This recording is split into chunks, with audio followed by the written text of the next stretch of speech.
ऋण परिशोध। यह कहानी आज से बहुत साल पहले की है। कृषि नगर राज्य के एक छोटे से गांव में राघव अपने माता पिता के साथ रहता था।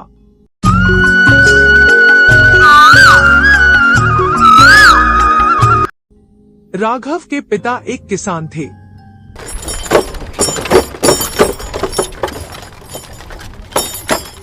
उनकी एक छोटी सी जमीन थी जहां पर राघव के पिता खेती किया करते थे। खेती से जो कुछ मिलता था उससे उन लोगों का गुजारा होता था।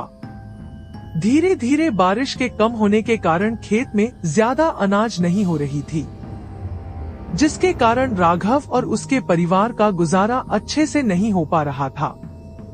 राघव एक नौजवान था, इसीलिए राघव ने सोचा वो दूसरे राज्य में जाएगा और वहां पर काम करेगा, जिससे उसके परिवार का अच्छे से गुजारा हो पाएगा।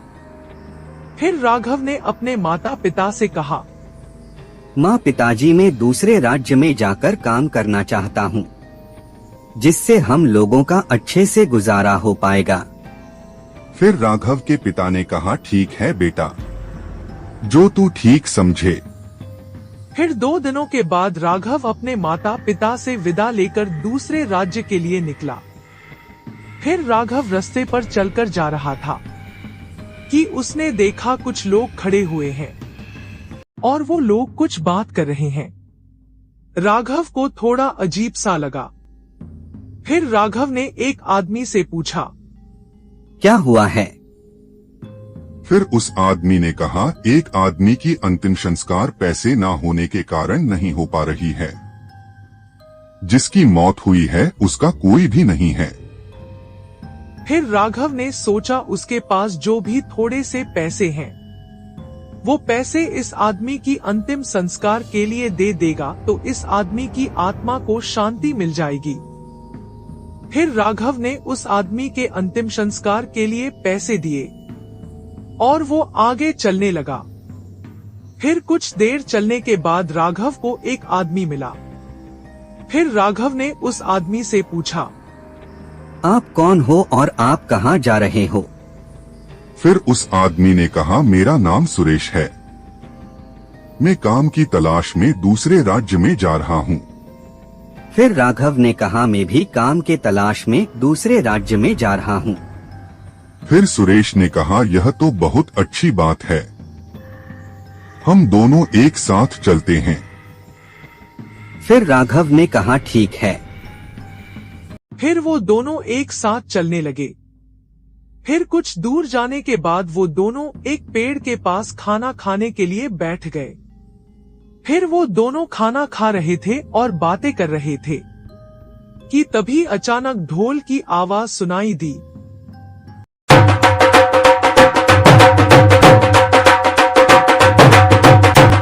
फिर उन दोनों ने देखा एक सिपाही लोगों को राज संदेश सुना रहा था। फिर सुरेश ने कहा, शायद हम जिस राज्य में अभी हैं, इस राज्य के राजा का कुछ संदेश है, चलो सिपाही के पास चलते हैं। फिर वो दोनों उस सिपाही के पास जाकर संदेश को सुने। सिपाही बोल रहा था, इस राज्य के राजा ने अपनी एक लौती बेटी की शादी के लिए राज्यवासियों को निमंत्रण दिया है। जो कोई भी नौजवान उनके बेटी से शादी करना चाहता है, वो राजमहल में आ सकता है और परीक्षा देने के बाद अगर वो सफल होता है तो उसकी शादी राजकुमारी से कर दी जाएगी। फिर वो सिपाही चला गया। फिर सुरेश ने राघव से कहा, तुम एक नौजवान हो, अगर तुम्हारी शादी राजकुमारी से हो जाएगी तो तुम्हारे लिए बहुत अच्छा होगा। फिर राघव ने कहा, अच्छा तो होगा, लेकिन मैं परीक्षा में सफल कैसे होऊंगा? फिर सुरेश ने कहा, मैं तुम्हारा साथ दूंगा, तुम चलो कोशिश करते हैं, क्या पता तुम सफल हो जाओ। फिर राघव ने कहा, ठीक है। फिर सुरेश और राघव राजमहल में गए और राजा और राजकुमारी से मिले। राजकुमारी दिखने में बेहद सुंदर थी। फिर राजा ने कहा, राघव, तुम्हें मेरी बेटी के 3 सवालों का सही से जवाब देना होगा। अगर तुमने सवालों का सही जवाब दे दिया तो तुम्हारी शादी राजकुमारी से हो जाएगी और तुम इस राज्य के राजा बनोगे। लेकिन अगर तुमने गलत जवाब दिया तो तुम्हें मेरी बेटी दंड देगी। तुम्हें मंजूर है तो कहो। राघव थोड़ा डर गया। फिर सुरेश ने राघव को धीरे से हाँ कहने के लिए कहा। फिर राघव ने हाँ कहा।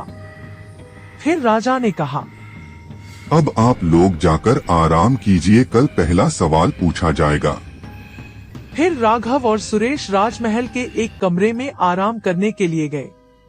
लेकिन राघव बहुत चिंतित था, इसीलिए सुरेश ने कहा, चलो राजमहल के आसपास में घूमने के लिए चलते हैं।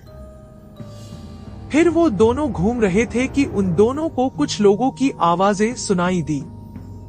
फिर वो दोनों जाकर देखे तो एक पेड़ में कुछ लोगों के कटे हुए सर टंगे हुए थे और वो कटे हुए सर आपस में बात कर रहे थे। एक सर बोल रहा था, सुना है आज और एक आदमी राजकुमारी से शादी करने के लिए आया है। फिर दूसरा सर बोला, उसका भी हमारे जैसा हाल होगा, वो सवालों का जवाब नहीं दे पाएगा और उसका भी सर काट दिया जाएगा। यह सब सुनने के बाद राघव बहुत डर गया। फिर राघव ने कहा, अब हम क्या करेंगे? फिर सुरेश ने कहा, अब हमें यह लोग जाने नहीं देंगे, हमें जैसे भी हो सवालों का सही जवाब देना होगा। फिर राघव ने पूछा, कैसे? फिर सुरेश ने कहा, मैं जो कहूँगा वो करो। अभी चलो हमारे कमरे के अंदर चलते हैं, रात को बहुत काम है।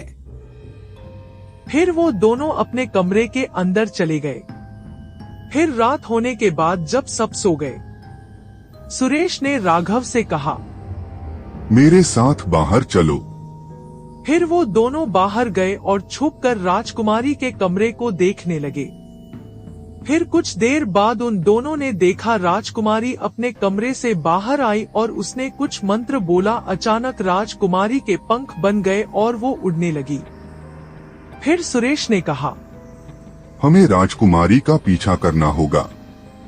फिर राघव ने कहा, वो कैसे? फिर सुरेश ने राघव को 2 लकड़ी के टुकड़े दिए। फिर वो लकड़ी के टुकड़ों से राघव के पंख बन गए। फिर राघव और सुरेश उड़ते हुए राजकुमारी का पीछा करने लगे। कुछ दूर जाने के बाद राजकुमारी एक गुफा के अंदर गई। फिर राघव और सुरेश भी गुफा के अंदर गए और उन्होंने देखा राजकुमारी एक आदमी के पास गई और उसने कहा, प्रणाम गुरुदेव। और एक आदमी मुझसे शादी करने के लिए आया है। फिर गुरुदेव हंस दिए और गुरुदेव ने कहा, यह आदमी 100 नंबर का आदमी है। यह आखिरी आदमी है जिसका सर काटने के बाद हम दोनों अमर हो जाएंगे। फिर राजकुमारी ने पूछा, गुरुदेव कल उसको क्या प्रश्न पूछूं? फिर गुरुदेव ने कहा, तुम उससे पूछना तुमने अपने मन में क्या सोचा है और तुम अपने पिता की छोटी उंगली के बारे में सोचना। वो आदमी कभी भी सही जवाब नहीं दे पाएगा। फिर गुरुदेव ने कहा, अब तुम जाओ। फिर राघव और सुरेश छुप गए और राजकुमारी के जाने के बाद वो दोनों भी वापस चले आए। फिर अगले दिन सुबह होने के बाद सुरेश और राघव राजा और राजकुमारी के पास गए। फिर राजकुमारी ने सवाल पूछा, बताओ मैंने अपने मन में क्या सोचा है? फिर कुछ देर चुप रहने के बाद राघव ने कहा, आपने अपने मन में अपने पिता की छोटी उंगली के बारे में सोचा है। जवाब सुनकर राजकुमारी चौंक गई।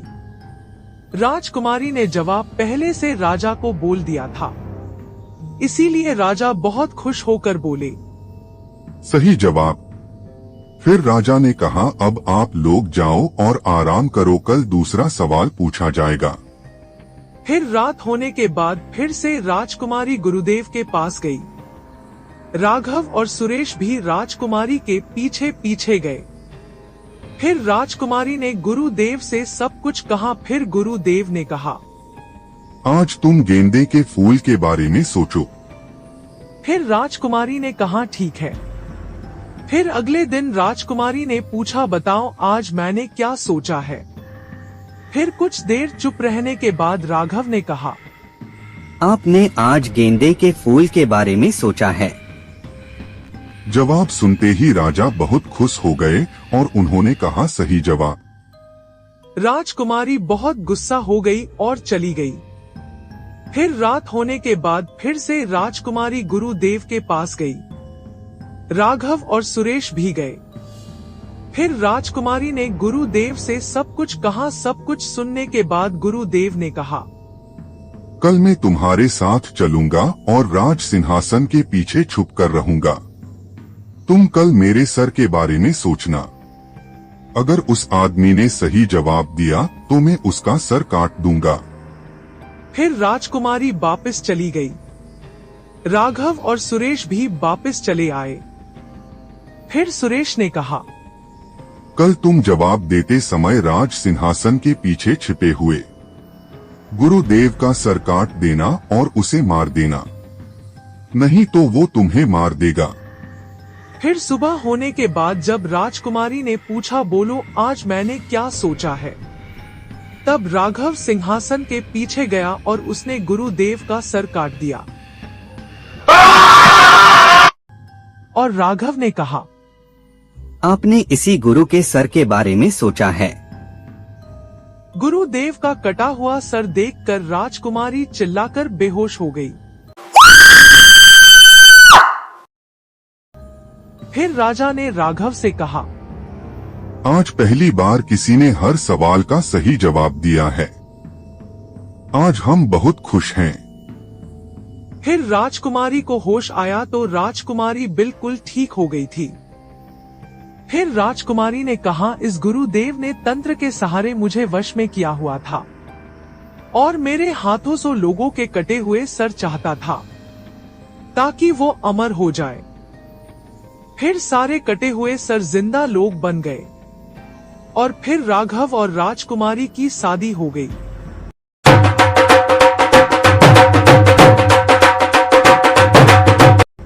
फिर सुरेश ने राघव से कहा, अब मेरे जाने का वक्त हो गया है।